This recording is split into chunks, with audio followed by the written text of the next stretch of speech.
नमस्कार मित्रों, डिज़ायर पर चैनल के एक नए वीडियो लेक्चर में मैं हूं अमित दुबे। और आज के इस वीडियो लेक्चर में हम अध्ययन कर रहे हैं कक्षा 11 के तीसरे चैप्टर का, और उसका नाम है discovering tert the saga continues. चौथे पैराग्राफ से हमें अध्ययन करना है। पिछले वीडियो लेक्चर में हमने यहाँ तक अध्ययन कर लिया था, तीसरे पैराग्राफ तक। अगर आपने वीडियो नहीं देखा है तो आप हमारे चैनल की प्लेलिस्ट में जा करके वीडियो देख सकते हैं। तो चलिए अपने वीडियो को स्टार्ट करते हैं। तो वीडियो स्टार्ट करने से पहले मैं आपसे एक छोटा सा प्रॉमिस करता हूं कि जब ये वीडियो लेक्चर ख़त्म होगा तो आपके लिए ये चैप्टर धुआं होने वाला है, यानी आज के बाद आपको इस चैप्टर में कोई डाउट नहीं रहेगा।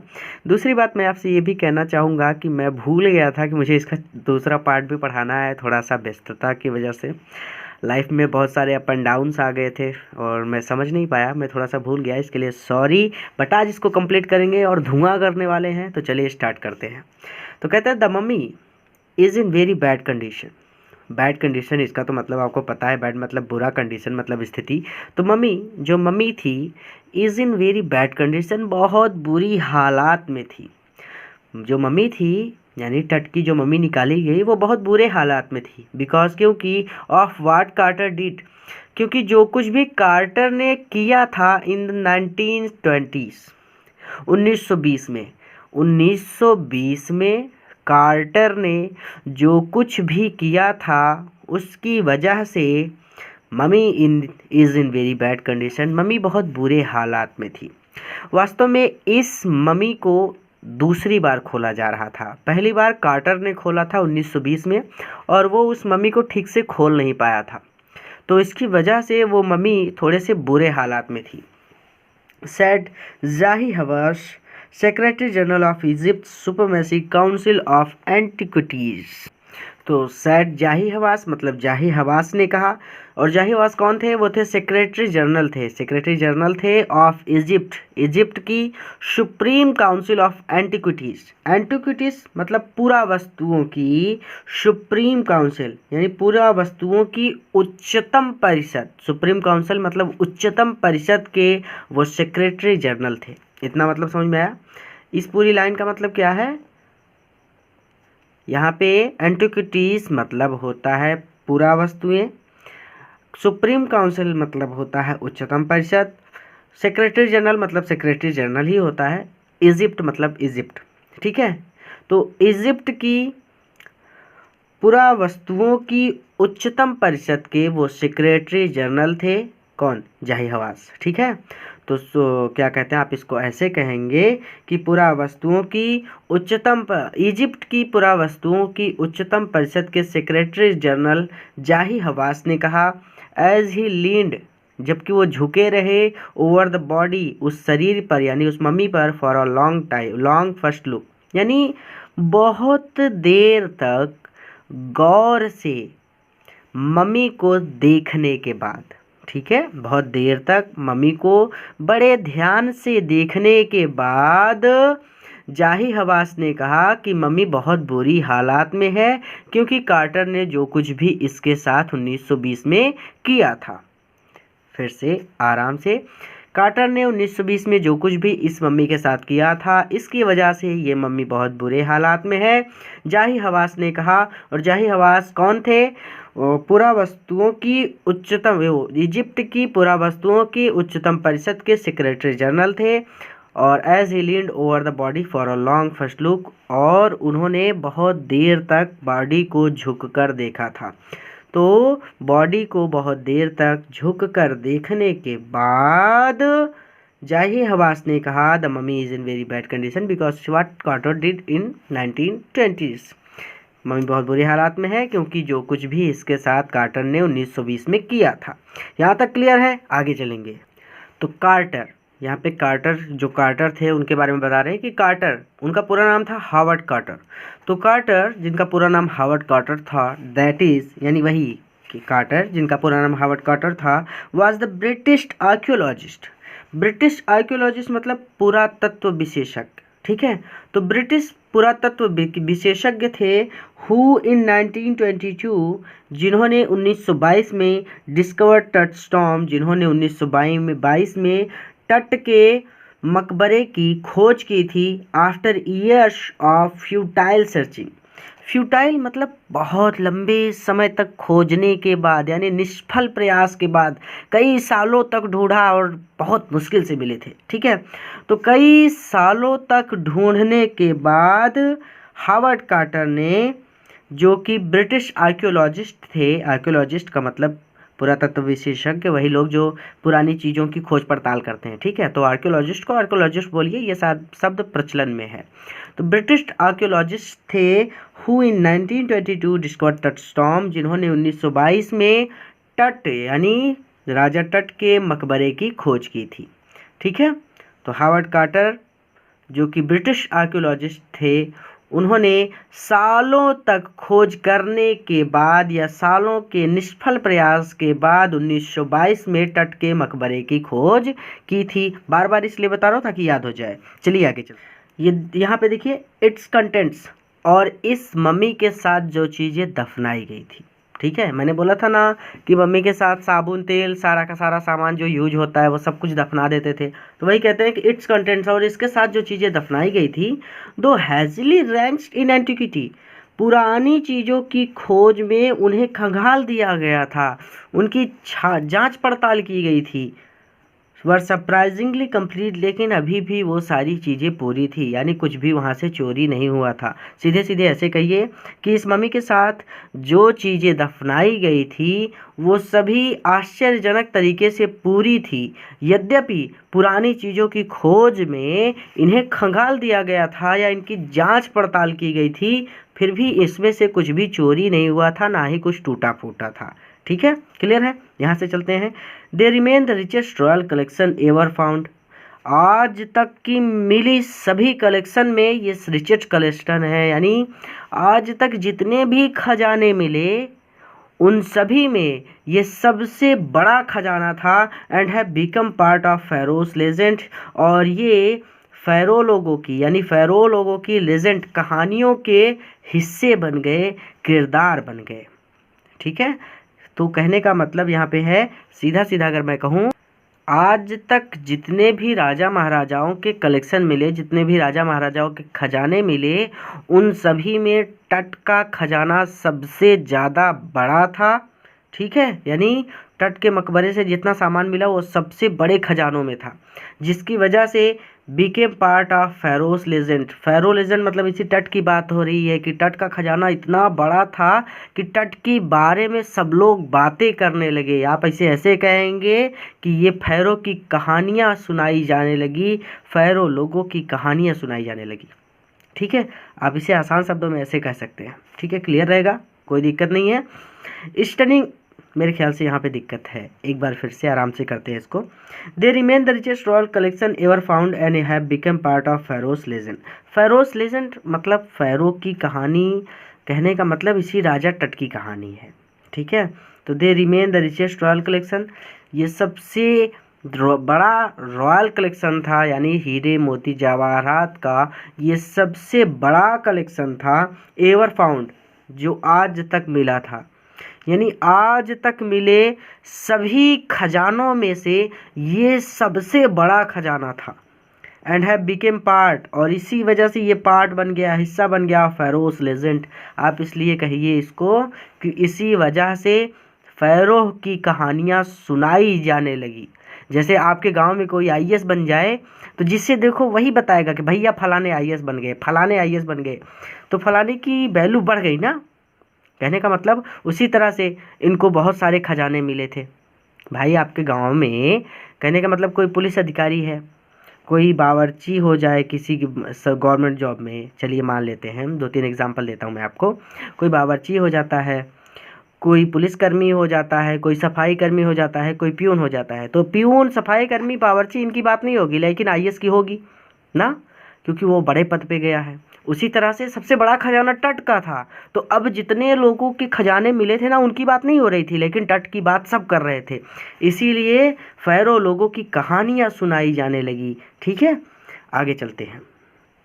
Stunning artefacts in gold, और सोने के जो आभूषण मिले थे, their eternal brilliance mean to guarantee resurrection, मतलब जो सोने के आभूषण थे वो इतने सुंदर थे कि सब हक्के बक्के हो गए। उनकी सुंदरता को देखकर लोग आश्चर्यचकित हो गए थे। Cost sensation eight the time, यानी वही कहने का मतलब है कि सब लोग आश्चर्यचकित हो गए, उसको देखते ही रह गए। ऑफ द डिस्कवरी, यानी खोज के समय, डिस्कवर करते समय जो सोने के आभूषण मिले थे उन्हें देखकर लोग आश्चर्यचकित हो गए। ऐसा लग रहा था कि जैसे वो मूर्तियाँ या जो आभूषण थे वो सब बहुत ज़्यादा आश्चर्यचकित करने वाले थे। मूर्तियों को देखकर ऐसा लगता था जैसे ये बोल पड़ेंगी, इस तरह से था। तो कहने का मतलब है कि stunning artifacts in gold, their eternal brilliance mean to guarantee resurrection caused a sensation at the time of the discovery. इस पूरी लाइन का मतलब केवल इतना सा है कि खोज के समय जो सोने चांदी के आभूषण मिले थे उन सबको देखकर सब लोग हक्के बक्के रह गए, आश्चर्यचकित रह गए। इस पूरी लाइन का मतलब केवल इतना ही है और कुछ है नहीं।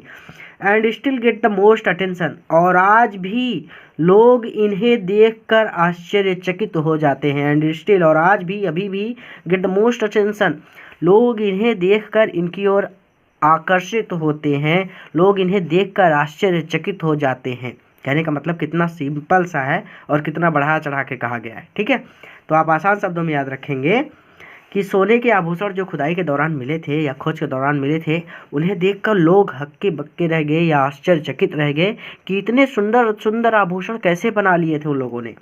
And still get the most attention, और आज भी अगर कोई उन आभूषणों को देखता है तो उन्हें देखकर वो आश्चर्यचकित हो जाता है। ठीक है, आगे कहते हैं कि बट टट was also buried with everyday things, लेकिन टट वाज आल्सो बरीड, लेकिन तट को दफनाया गया था विथ एवरीडे थिंग्स, दैनिक उपयोग वाली चीज़ों के साथ, साबुन, तेल, कंघा, इन सभी की चीज़ों के साथ। तो कहते हैं कि टट was also buried with everyday things, Dainik use की चीज़ों के साथ तट को दफनाया गया था। He had want in after life, यानी मृत्यु के बाद वाले जीवन में ही वुड वांट, जिसकी उसे आवश्यकता होती।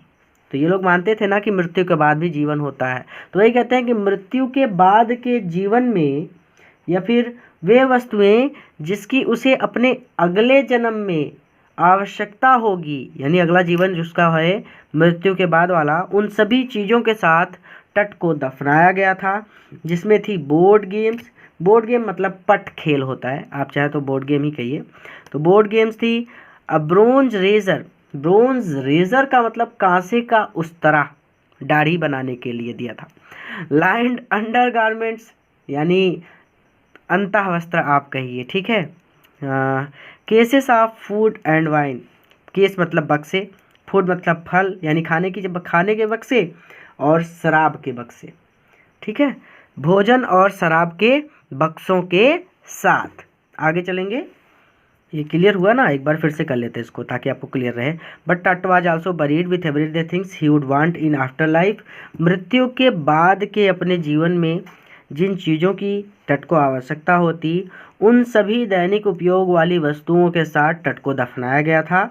और उनमें क्या क्या था? बोर्ड गेम था, पट खेल, अ ब्रोंज रेजर, कांसे का उस्तरा, लाइंड अंडरगारमेंट, आप कह सकते हैं अंतः वस्त्र। ठीक है। Cases of food and wine, case मतलब बक्सा भाई, फूड एंड वाइन मतलब शराब, फूड मतलब खाना, तो खाने और बक्से के खाने और शराब के बक्से। After months of carefully recording the pharaoh's funerary treasures, तो ट्रेजर मतलब वही जो खजाने, जो सारी चीज़ें दफनाई गई थी फ़ैरोह के साथ, फ़ैरो मतलब वही तट के साथ, तो तट के साथ जो सारी चीज़ें दफनाई गई थी after months of carefully recording, उन सभी पर महीनों तक अध्ययन करने के बाद, उन्हें लिखने के बाद, यानी कहने का मतलब है after months of carefully recording the pharaoh's funerary treasures, तो फ़ैरो के साथ दफनाई गई सभी चीज़ों पर महीनों तक अध्ययन करके लिखने के बाद कार्टर ने बिगेन इन्वेस्टिगेटिंग, कार्टर ने खोजबीन शुरू की हिज 3 नेस्टेड कॉफिन्स, उसके 3 कवचों में रखे कॉफिन की, यानी उसके ताबूत की, उसके 3 कवचों में रखे ताबूत की जांच शुरू की। ठीक है, यानी उसके ताबूत को, जैसे प्याज होती है, प्याज को आप जितना निकालते जाएंगे उसकी एक नई परत आती जाएगी, उसी तरह से इनको 3 परतों के अंदर रखा गया था सेफ्टी के लिए, ताकि इनका शरीर बचा रहे, खराब ना हो। तो Carter began investigating his 3 nested coffins. तो कार्टर ने उसके 3 कवचों में रखे ताबूत की जांच शुरू की। ठीक है, ओपनिंग द फर्स्ट, जब कार्टर ने पहला कवच खोला, ही फाउंड अ सॉर्टेड एडॉर्न्ड, तो उसने एक कफन देखा विद गार्लैंड, जिस पर माला पहनाई गई थी। ठीक है, अब माला में क्या था, देखिए जैसे आप लोग माला लेने जाते हैं तो उसमें गुड़हल का फूल भी लगा होता है, चमेली का फूल भी होता है, कुछ पत्ते भी, बिलपत्र वगैरह भी लगा दिए जाते हैं ना। तो माला में कई सारी चीज़ें, कई सारे फूल मिला करके उनको गूंथा जाता है ना। तो वही कहते हैं कि ही फाउंड अ साउड अडॉर्न्ड, उसने एक कफन पाया विद गार्लैंड, जिस पर माला चढ़ाई गई थी। और माला में कौन कौन थे, विलो, उसमें विलो था, विलो आपकी स्क्रीन पे आ रहा है, आप देख सकते हैं। ऑलाइव लीव्स, और उसमें जैतून के पत्ते गूंथे गए थे। उस माला में विलो था, जैसे माला में गुड़हल, चमेली, कई फूल होते हैं ना, उसी तरह से उसमें विलो था। ऑलाइव लीव्स, जैतून के पत्ते थे। वाइल्ड सेलेरी, जंगली सेलेरी थी, सारा इमेज आ रहा है आपके स्क्रीन पे। लोटस पेटल्स, कमल की पंखुड़ियाँ थी। एंड कॉर्न फ्लावर्स, और कान फूलों की माला बनाई गई थी। द फेडेड एविडेंस, और यह इस बात का एविडेंस था, सबूत था, ऑफ अ बर्नियल, कि इसे दफनाया गया था इन मार्च और अप्रैल, या तो मार्च में या फिर अप्रैल में। और ये माला इस बात का सबूत था कि फ़ैरो को, यानी टट को, या तो मार्च में दफनाया गया था या फिर अप्रैल में दफनाया गया था। नहीं समझ में आया, एक बार मैं फिर से बोलता हूँ कि after months of carefully recording the pharaoh's fancy t shirts, तो फ़ैरो के साथ दफनाई गई फ़ैरो के साथ यानी टट के साथ दफनाई गई चीज़ों पर महीनों तक अध्ययन करके उन्हें लिखने के बाद Carter began investigating his 3 nested coffins. Carter ने उसके 3 कवचों में रखे ताबूत की जांच शुरू की। ओपनिंग द फर्स्ट, और जब उसके पहले कवच को खोला, he found a shroud adorned with garland, तो उसे एक कफन मिला जिसे माला पहनाई गई थी। और उस माला में कौन कौन से फूल या पत्ते जड़े थे वो दिखाया गया है कि उसमें विलो था, माला में विलो था। ठीक है, यानी जो माला थी उसमें विलो लपेटा गया था। ऑलाइव लीव्स थी, जैतून के पत्ते थे। वाइल्ड सेलेरी, जंगली सेलेरी थी। लोटस पेटल्स, कमल की पंखुड़ियाँ थी। एंड कॉर्न फ्लावर्स, और कॉर्न फूल थे। द फेडेड एविडेंस, और ये सबूत था, ऑफ बर्नियल इन मार्च और अप्रैल, कि इसे या तो मार्च में दफनाया गया था या फिर अप्रैल में दफनाया गया था। क्लियर है। When he finally reach the mummy, जब ही फाइनली रीच द ममी, जब वो अंततः ममी तक पहुंचा, यानी तट तक पहुंचा, यानी सारी परतों को खोलते हुए जब वो तट के पास पहुंचा, दो ही रैन इनटू ट्रबल, तो वो मुश्किल में पड़ गया। यानी जब वो सारी परतों को खोलते हुए तट तक पहुंचा तो तट की मम्मी को देखकर वो मुश्किल में पड़ गया। मुश्किल क्या थी? The ritual resins had harden. Ritual resin मतलब यहाँ पे आपकी बुक में किसमिस दिया है, तो मैं किसमिस ही बताता हूँ ताकि आपको हमेशा याद रहे। तो जो उसे दफनाते समय किसमिस यूज की गई थी, यानी जैसे आप लेटते हैं तो बिस्तर पर लेटते हैं ना, तो उसे किसमिस पर लिटाया गया था। The ritual resign had harden, यानी जो किसमिस थी दफनाते समय जिस किसमिस पर उसे लिटाया गया था वो अब कठोर हो चुकी थी। जिस किसमिस पर तट को लिटाया गया था वो अब कठोर हो चुकी थी। क्लियर है यहाँ तक? सीमेंटिंग तट, और तट सीमेंट की तरह जम गया था टू द बॉटम, तले से, of he solid gold coffin, अपनी जो सीमेंट की तरह जम गया था, किसमें? सोने की कॉफिन में, अपने सोने के कॉफिन में वो सीमेंट की तरह जम गया था। ठीक है, तो when he finally reach the mummy, और जब वो अंततः मम्मी तक पहुंचा, दो ही रैन इनटू ट्रबल, तो वो मुश्किल में पड़ गया। द रिजुअल रिजाइंस हैड हार्डन, क्या कहते हैं कि किशमिश, जिस किशमिश पर टट को लिटाया गया था वो अब कठोर हो चुकी थी। सीमेंटिंग टट, और टट सीमेंट की तरह जम गया था। टू द बॉटम, तले से, of he solid gold coffin, अपने सोने के कॉफिन के तले से टट सीमेंट की तरह जम गया था। तल मतलब जैसे फेस जिस पर आप लेटते हैं, जैसे आप बेड पर लेटते हैं तो बेड हो गया तल, और उसके ऊपर हो गया बिस्तरा जिसे आप बिछौना बोलते हैं, और उसके ऊपर आप लेटते हैं। तो बिछौना को मान लेते हैं किशमिश, बेड को मान लेते हैं तल, सोने का तल, और उसके ऊपर आप लेटते हैं। तो वही चीज़ कहते हैं कि टट लेटा हुआ था ऊपर, बीच में किशमिश थी, नीचे तल था, तो तल से किशमिश कठोर होकर जम गई थी, और किशमिश पर टट लेटा था, इसलिए टट भी उससे जम गया था। क्लियर है? तो टट अपने सोने के कॉफिन में सीमेंट की तरह, सोने के कॉफिन के तले से सीमेंट की तरह जम गया था।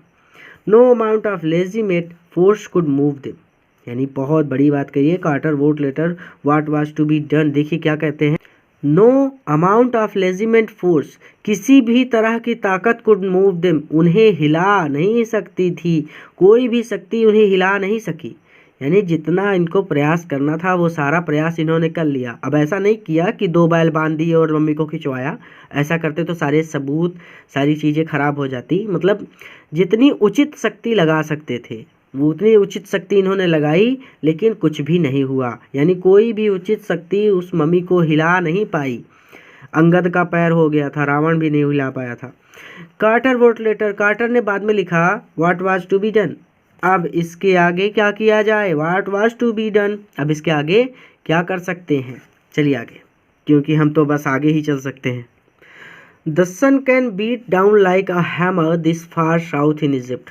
देखिए रेतीले क्षेत्र में बहुत ज़्यादा गर्मी पड़ती है, तो वही बात कहते हैं कि far south in Egypt, this far south, far मतलब दूर, साउथ मतलब दक्षिण, इजिप्ट मतलब मिस्र, तो मिस्र के दूर दक्षिण भाग में the sun can beat down like a hammer. The sun, जो सन था, बीट मतलब पीटना, पीट रहा था, डाउन लाइक अ हैमर, एक हथौड़े की तरह। दक्षिण के, इजिप्ट के दूर दक्षिण भाग में सूर्य हथौड़े की तरह पीट रहा था, यानी बहुत ज़्यादा गर्मी पड़ रही थी इस स्थान पर। And Carter tried to use it, और इस गर्मी का प्रयोग कार्टर ने किया टू लूज एंड, ढीला करने के लिए, रिजाइंस, किशमिशों को। देखिए कोई चीज़ धूप में रख देते हैं तो वो गल जाती है, नम हो जाती है ना, गर्मी पाकर। तो वही कहते हैं कि किशमिश जम गए थे एकदम सीमेंट की तरह। तो उन्होंने सोचा कि बॉडी को बाहर रख देते हैं धूप में, गर्मी से ये ढीली हो जाएगी। तो and Carter tried to use it to loosen the resins, तो किशमिशों को लूज करने के लिए, ढीला करने के लिए कार्टर ने प्रयास किया टू यूज इट, इस गर्मी का प्रयोग करने का। तो कार्टर ने इस गर्मी का प्रयोग किशमिशों को ढीला करने के लिए किया। फॉर सेवरल आवर्स, कई घंटों तक, ही सेट द मम्मी आउटसाइड, उसने मम्मी को बाहर रख दिया, इन ब्लेजिंग सनशाइन, कड़कती या झुलसती धूप में। तो फॉर सेवरल आवर्स, कई घंटों तक, ही सेट द मम्मी आउटसाइड, उसने मम्मी को बाहर रख दिया, इन ब्लेजिंग सनशाइन, कड़कती धूप में, दैट हीटेड इट, धूप ने इसे गर्म कर दिया, to 149 degree Fahrenheit, 149 degree Fahrenheit यानी 149 डिग्री फ़ारेनहाइट तक धूप ने मम्मी को गर्म कर दिया। नथिंग बज्ड, लेकिन कुछ भी नहीं हुआ, यानी कुछ भी नहीं हिला, मम्मी जैसी जमी थी वैसी ही जमी रह गई। ही रिपोर्टेड विद साइंटिफिक डैचमेंट दैट, देखिए कहता है कि ही रिपोर्टेड, उसने बाद में लिखा था, यानी ही रिपोर्टेड, उसने लिखा विद साइंटिफिक डैचमेंट दैट, दैट को बाद में छोड़िए, विद साइंटिफिक डैचमेंट, आप इसको कहिए कि उसने बाद में वैज्ञानिक कारण देते हुए, भाई वो उदास हो गया था थोड़ा सा, बट हम उसको नहीं जोड़ेंगे, हम अपने आसान शब्दों में समझेंगे कि ही रिपोर्टेड विद साइंटिफिक डैचमेंट, बाद में उसने वैज्ञानिक भाव से लिखा था दैट कि the consolidated material had to be chiselled, जो मटेरियल था उसे हथौड़ी से काटा गया था अवे, यानी हथौड़ी से काट कर अलग कर दिया गया था। जिस मटेरियल से राजा चिपका हुआ था, यानी जो किशमिश थी जिससे राजा चिपका हुआ था, उसे हथौड़े से काट कर अलग किया गया था। फ्रॉम बीनीथ, नीचे से, द लिम्स एंड ट्रंक, यानी अंगों और धड़ के नीचे से, बिफोर, इससे पहले कि, it was possible to raise, इससे पहले कि उठाया जा सके, द किंग्स रिमेन्स, राजा के अवशेषों को। यानी कहने का मतलब है कि राजा के अवशेषों को before it was possible to raise, उठाने से पहले, the consolidated material had to be chiselled away, यानी उसके लिम्स एंड ट्रंक, उसके अंगों और धड़ के नीचे से जो कंसीलेटेड मटेरियल हैड टू बी चिसल्ड, यानी जो किशमिश थी उसे हथौड़ी या आप छेनी कह सकते हैं, छेनी से काट करके अलग किया गया था। यहाँ नीचे भी दिया है ना, बाद में उसने वैज्ञानिक निर्लभ भाव के साथ लिखा कि राजा के अवशेष को उठाने से पहले, यानी before it was possible to raise, राजा के अवशेष को उठाने से पहले, consolidated material had to be chiselled, पदार्थ को उसके अंगों तथा धड़ के नीचे से, लिम्स एंड ट्रंक, लिम्ब धड़ के नीचे से छेनी से काटना पड़ा था। The consolidated material had to be chiselled away, यानी वही किशमिश की बात हो रही जिस पर वो जम गया था। तो किशमिश को हथौड़ियों से काटना पड़ा था उसके अंगों और धड़ के नीचे से, राजा के अवशेष को उठाने से पहले। तो राजा के अवशेष को उठाने से पहले जिस किशमिश पर वो जमा था उसे उसके अंगों और धड़ के नीचे से छेनी से काटा गया था। ठीक है, यानी वो गला करके उसको नहीं उठा पाया। आगे चलें। इन हिज डिफेंस, कार्टर के बचाव में, यानी कार्टर के बचाव में लेखक कहते हैं कि कार्टर के बचाव में ये कह सकते थे, रियली हैड लिटिल चॉइस, कि उसके पास केवल यही एक ऑप्शन था। कार्टर के बचाव में ये बात कही जा सकती है कि उसके पास केवल यही एक विकल्प था। कौन सा एक विकल्प था? कि वो मम्मी को काट कर अलग कर ले। If he hadn't cut the mummy free, यदि वो मम्मी को काट कर अलग नहीं करता, mummy free hadn't cut, cut मतलब काटना, यदि वो मम्मी को काट कर अलग नहीं करता, थीव्स, तो जो चोर होते हैं, मोस्ट सर्टेनली वुड हैव सर्कमवेंटेड, यानी इस बात की गारंटी हो सकती है, यानी निश्चित तौर पर यह कहा जा सकता है कि चोर the guards and ripped it apart to remove the gold, gold, सोना चुराने के कारण या सोने के लालच में, ripped and gods and ripped it apart, आप सीधे सीधे याद कर लीजिए, मैं सीधे सीधे बोलता हूँ कि सोना चुराने के लालच में इसके अंगों को तोड़ देते, यानी हाथ अलग जाता, पैर अलग जाता, सोना लेके भाग जाते। ठीक है, तो in his defence Carter really had little choice, Carter के बचाव में ये कहा जा सकता है कि उसके पास केवल यही एक विकल्प था। If he hadn't cut the mummy free, यदि वो मम्मी को नहीं काटता, thieves most certainly would have circumvented the guard and ripped it apart to remove the gold, तो चोर सोना चुराने के लालच में मम्मी के अंगों को तोड़ डालते। ठीक है, एक एक को समझाऊंगा तो आपके लिए कुछ ऐसे वर्ड हैं जो आपको नहीं समझ में आएंगे, इसलिए आप इस पूरी लाइन को एक साथ याद कर लीजिए, बहुत ज़्यादा कंफ्यूज नहीं होना है आपको। ठीक है, इन टट्स टाइम, तट के समय में, the Royals were fabulously wealth, तो रॉयल लोग, जो राजसी लोग होते थे, वो बहुत ज़्यादा अमीर होते थे। एंड दे थॉट, और वो मानते, ये सोचते थे, और होप या मानते थे, होप मतलब आशा, तो थॉट वो सोचते थे, और होप या वो लोग ये मानते थे, they could take their riches with them, कि वो अपने सामान यानी अपनी दौलत को अपने साथ ले जा सकते हैं, क्योंकि उनका मानना था कि मृत्यु के बाद भी एक जीवन होता है, इसलिए वो अपनी दौलत को अपने साथ ले जा सकते हैं, ऐसा उनका मानना था। तो अब तट के साथ भी बहुत सारा सोना चांदी दफनाया गया था। अब अगर वो तट को काट के अलग नहीं करते तो सोना चांदी तो चुरा लेते, वो ठीक है, कोई बात नहीं, जो गया सो गया, बट उनका मेन उद्देश्य था कि वो तट पर रिसर्च करके ये पता लगाएं कि तट की मृत्यु कैसे हुई। तो जब उनके अंग वगैरह सब कुछ तोड़ फोड़ देते तो लोगों को पता नहीं चल पाता, वैज्ञानिक लोगों को ये नहीं पता चल पाता कि आखिर वास्तविक कारण क्या था। ठीक है, सारे सबूत नष्ट हो जाते वहाँ से। ठीक है, चोर पुलिस वाली मूवी आपने ज़रूर देखी होगी, यानी जो खोजबीन वाली मूवीज़ होती है उसमें देखिए सबूत ढूंढते रहते हैं, तो वही चीज़ है कि सब सारे सबूत नष्ट हो जाते या ख़राब हो जाते, इसलिए उस मम्मी को काट कर निकालना पड़ा। आगे कहते हैं कि for his journey to the great beyond, for his journey उसकी यात्रा के लिए, टू द ग्रेट बियॉन्ड यानी उसके दूसरे जन्म की यात्रा के लिए। ये लोग मानते थे ना कि मृत्यु के बाद भी जीवन होता है, तो कहते हैं कि for his journey to the great beyond, उसकी मृत्यु के बाद की यात्रा के लिए किंग टट वाज इविस्ड विथ ग्लिटरिंग गुड्स, यानी राजा टट जो था उसे बहुत सारा खजाना दिया गया या फिर बहुत सारे आभूषण दिए गए। प्रीशियस कॉलर्स, देखिए उन खजानों में या जो कुछ भी राजा टट को दिया गया था उसमें क्या क्या था।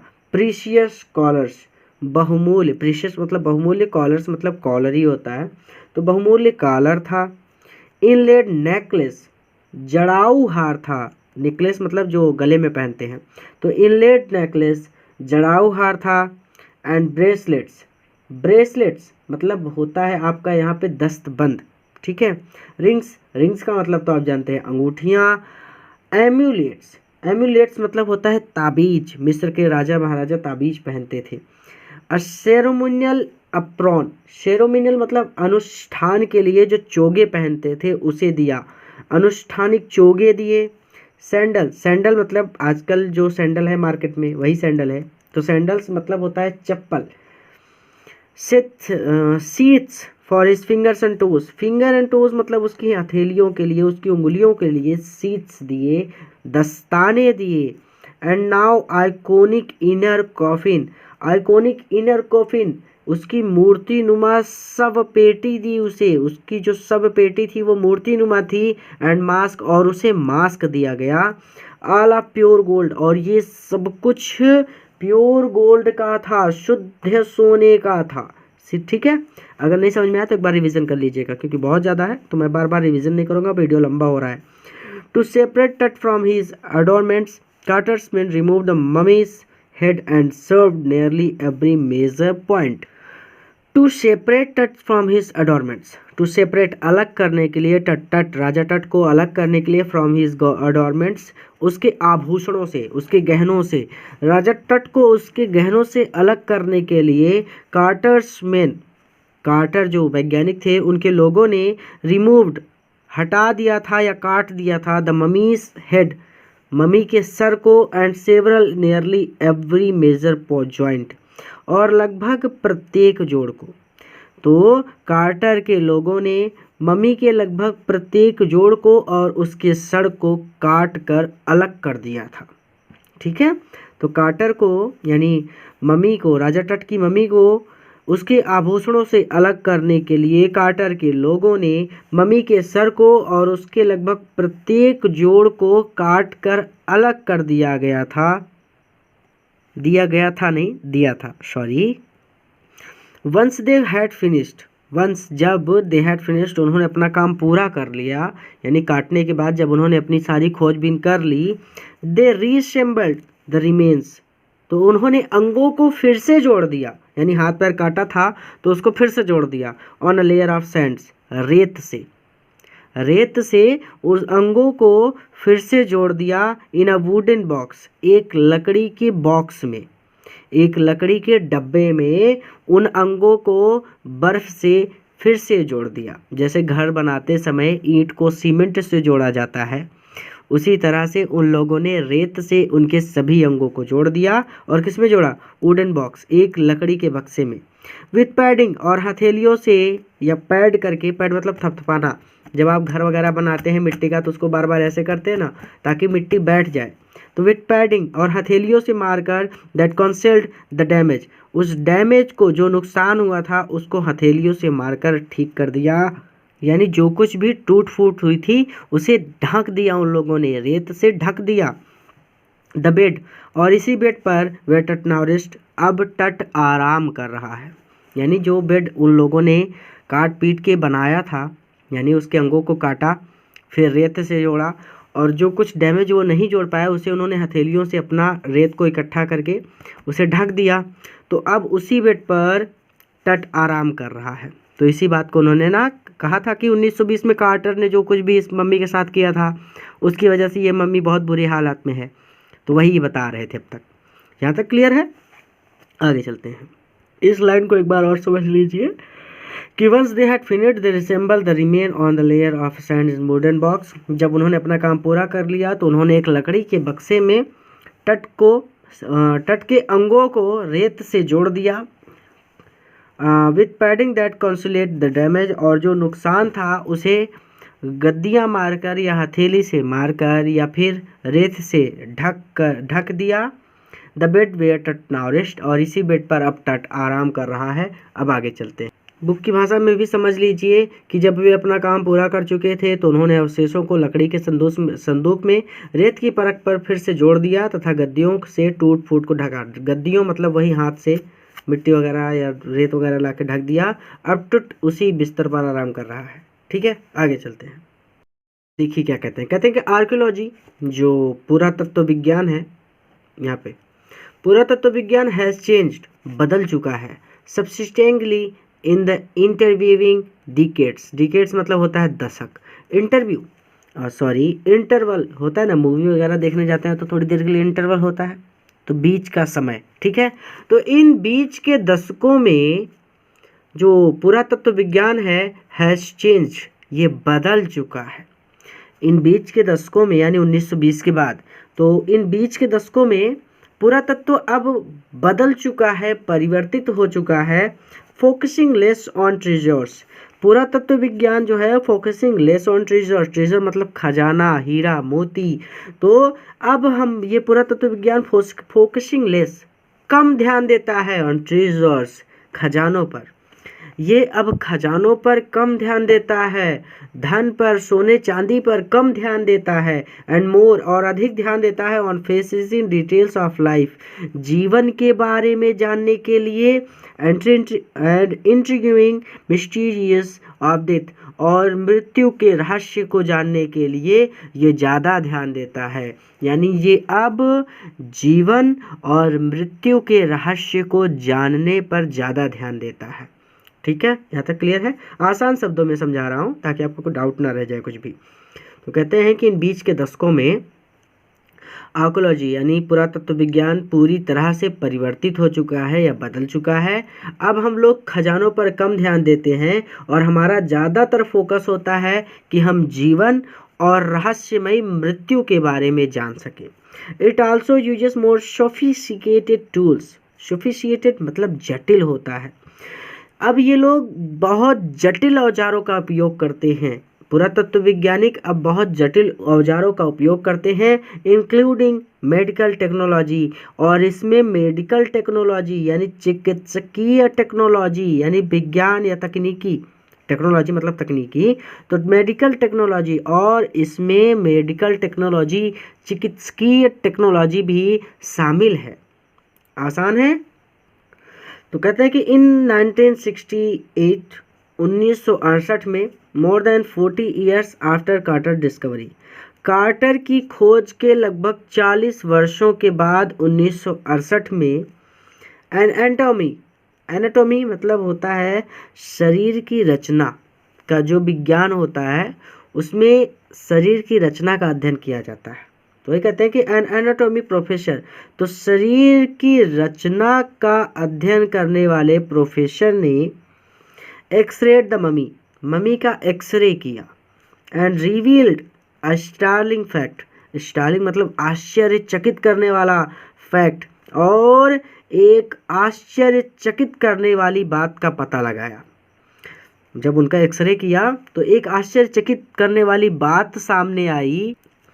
Beneath the resin that cakes his chest, तो उसके चेस्ट पर केक द रिजाइन, तो जो रिजाइन थी, जो किशमिश थी, जो उसकी छाती पर कठोर जमी हुई थी, उसके नीचे, यानी उसकी छाती पर कठोर जमी किशमिश के नीचे, हिज ब्रेस्ट बोन, उसकी जो छाती की हड्डी थी, एंड फ्रंट रिब्स, और आगे की जो पसलियाँ थी, आर मिसिंग, वो गायब थी। उसकी छाती की हड्डी और आगे की पसलियाँ गायब थी। देखिए बात सामने आ गई ये भी, और ये चीज़ कार्टर को नहीं पता चली थी, जब एक्सरे हुआ तब पता चला।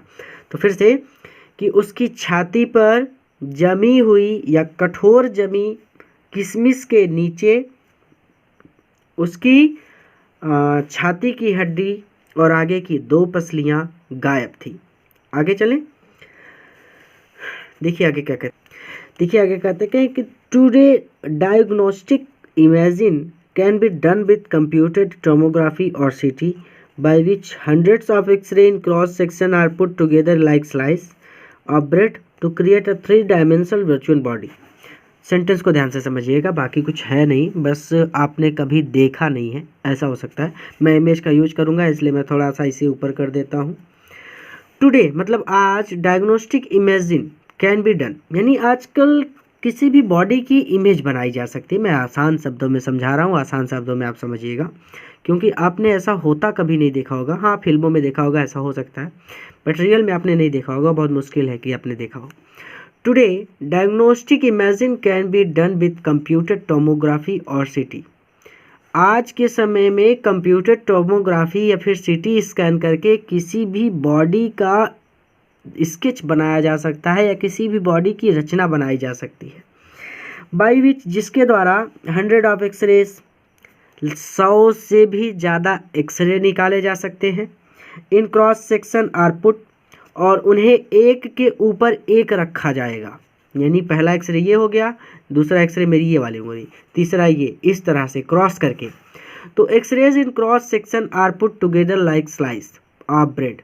रोटी को आपने कभी स्लाइस किया है, मोड़ के खाया है ना? चीनी रोटी आपने बहुत खाया होगा, बचपन में होता है, सबने खाया होता है। गांव से जो लोग हैं वो चीनी रोटी ज़रूर खाते हैं, तो मैंने भी खाया है, तो मैं ऐसी उम्मीद करता हूँ कि आपने खाया होगा। और नहीं खाया तो आप रोटी लीजिए और उसे रोल कर लीजिए, ठीक है? तो स्लाइस ऑफ ब्रेड, जैसे कि रोटी को घुमा कर रखा जा सकता है, जिस तरह से हम रोटी के टुकड़ों को अनुप्रस्थ काट द्वारा रख सकते हैं, यानी एक के ऊपर एक रख सकते हैं, ठीक है? तो कहते हैं कि today diagnostic imaging can be done by computer tomography और सीटी।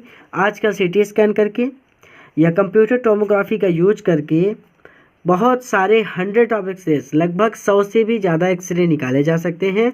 इन क्रॉस सेक्शन आर पुट, उन्हें एक के ऊपर एक रखा जा सकता है। Together light slice of bread, जैसे हम रोटी के टुकड़ों को रखते हैं, ठीक है? To create a three dimensional virtual body, और इससे हम एक त्रिविमीय शरीर की रचना कर सकते हैं। त्रिविमीय मतलब जो कार्टून आप लोग बहुत हाई क्वालिटी में देखते हैं वो त्रिविमीय होते हैं। जैसे अभी आपकी इमेज में एक कार्टून है वो त्रिविमीय है, ठीक है? और तो कहने का मतलब है कि फिर से मैं बोलूँ अगर आसान शब्दों में, तो today diagnostic imaging can be done with computer tomography और सीटी। आप बात को ध्यान से समझिए। पहले तो आप इस लाइन का मतलब समझिए। मैं नहीं चाहता कि आप किसी भी चीज़ का रट्टा मारें, वीडियो कितना भी लंबा हो जाए मुझे उससे फ़र्क नहीं पड़ता, ठीक है? आप इस लाइन का समझिए। मतलब इस लाइन में केवल इतना कह रहा है कि टुडे का मतलब होता है आजकल, डायग्नोस्टिक इमेजिंग, डायग्नोस्टिक इमेजिंग मतलब डायग्नोस्टिक इमेजिंग होता है जिसमें आप लोग जैसे देखिए स्क्रीन पे आ रहा है ना, ये देखिए इसमें कैसे बॉडी को स्कैन करके एक तरह का एक्सरे होता है, ठीक है? तो diagnostic imaging can be done, की जा सकती है with computer tomography. Computer tomography का भी कंप्यूटर टोमोग्राफी ही होता है, दोनों का मतलब कुछ दूसरा नहीं होता। और सीटी, सीटी स्कैन शायद आप अच्छी तरह से जानते हैं, ठीक है?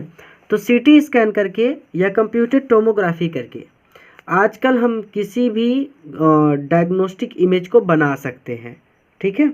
आजकल डायग्नोस्टिक इमेज को कंप्यूटर टोमोग्राफी से कर सकते हैं। डायग्नोस्टिक इमेज आपकी स्क्रीन पे आ रही है, आपने कहीं पे देखा होगा या फिल्मों में देखा होगा, ठीक है? यहाँ पे ये क्लियर है ना कि कंप्यूटर टोमोग्राफी मतलब एक तरह का शब्द है, जैसे कंप्यूटर एक शब्द है, उसकी कोई हिंदी नहीं होती, मतलब हिंदी तो होती है संगणक, बट ज़्यादातर कंप्यूटर प्रचलन में है। तो कंप्यूटर टोमोग्राफी एक तरह का शब्द है, ठीक है? जैसे बैगन है तो बैगन की और दूसरी हिंदी नहीं हो सकती, उसी तरह से कंप्यूटर टोमोग्राफी है। डायग्नोस्टिक इमेजिंग एक तरह का शब्द है जिसमें बॉडी को स्कैन करते हैं हम लोग, ठीक है? तो सीटी स्कैन करके या कंप्यूटर टोमोग्राफी करके डायग्नोस्टिक इमेजेस बनाई जा सकती हैं आज के समय में, ठीक है? यहाँ तक हो गया। By which 100 of x-rays in cross section are put together. अब इसका समझिए मतलब, अब जब एक्सरे निकाल लिया तो हम लगभग 100 एक्सरे निकाल करके cross section are put together like slice of bread. तो ब्रेड यानी रोटी के टुकड़ों की तरह लगभग 100 से भी ज़्यादा एक्सरे को हम क्रॉस करके एक के ऊपर एक रख सकते हैं। ये भी क्लियर हो गया, ठीक है। रोटी की तरह जैसे हम रोटी का स्लाइस करते हैं, रोटी का बंडल बनाते हैं, रोटी के टुकड़े बनाते हैं, तो रोटी के टुकड़ों की ही तरह हम 100 से भी ज़्यादा एक्सरे को एक के ऊपर एक रख करके क्रॉस सेक्शन में उन्हें एक साथ रख सकते हैं, ठीक है। आप इसे ऐसे कहेंगे कि रोटी के टुकड़ों की तरह हम 100 से भी ज़्यादा एक्सरे को एक के ऊपर एक रख सकते हैं। भाई जितना एक्सरे निकालना चाहें आप निकाल सकते हैं। टू क्रिएट, और इससे हम बना सकते हैं अ 3 डायमेंशनल वर्चुअल बॉडी, एक त्रिविमीय शरीर की रचना कर सकते हैं। त्रिविमीय मतलब आप बैठे हैं ना, तो आपका शरीर त्रिविमीय है, यानी एकदम सेम टू सेम ऐसा लगेगा कि जैसे आप खुद ही बैठे हैं, ठीक है। एकदम आसान है, क्लियर है, यहाँ तक कोई डाउट नहीं होना चाहिए। आगे चलता हूँ।